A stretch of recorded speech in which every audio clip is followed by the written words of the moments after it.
सुधाकर बडगुजर यांच्यासह 15 माजी नगरसेवक करणार भाजपमध्ये प्रवेश।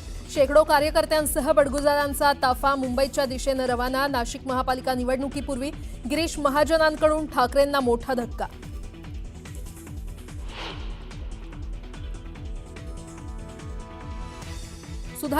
सुधाकर बडगुजरांच्या भाजप प्रवेशाबद्दल मला माहित नाही। भाजप प्रदेशाध्यक्ष चंद्रशेखर बावनकुळेंचं वक्तव्य। बावनकुळेंच्या वक्तव्यामुळे बडगुजर यांच्या प्रवेशाबद्दल संभ्रम वाढला।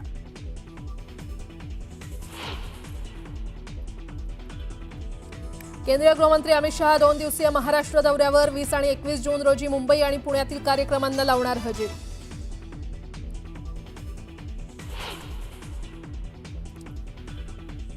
राज्य मंत्रिमंडळाची आज बैठक। राज्यातील जुने पूल, अतिवृष्टी आणि नुकसानीबाबत चर्चेची शक्यता।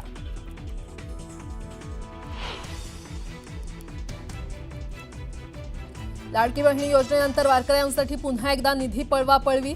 वारकरी दिंड्यांच्या अनुदानासाठी सामाजिक न्याय विभागाचा निधी वळवला।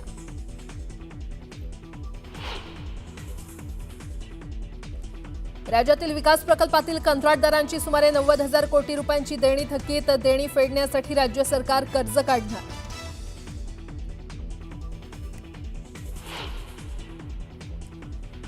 संतोष देशमुख हत्या प्रकरणी बीडच्या विशेष न्यायालयात आज सुनावणी। वाल्मिक कराडनं दोषमुक्तीसाठी केलेल्या अर्जावर सुनावणीची शक्यता।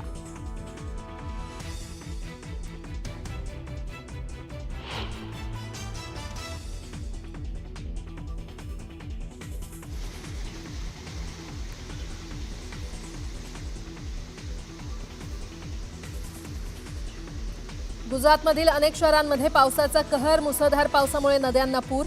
नदीकाठच्या नागरिकांना सतर्कतेचा इशारा।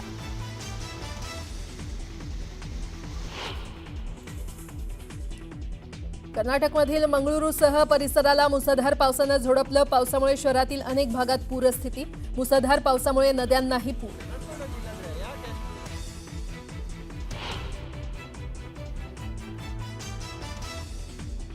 सॅन फ्रान्सिस्कोहून मुंबईला जाणाऱ्या एअर इंडियाच्या विमानात तांत्रिक बिघाड। प्रवाशांना कोलकाता विमानतळावर उतरवलं।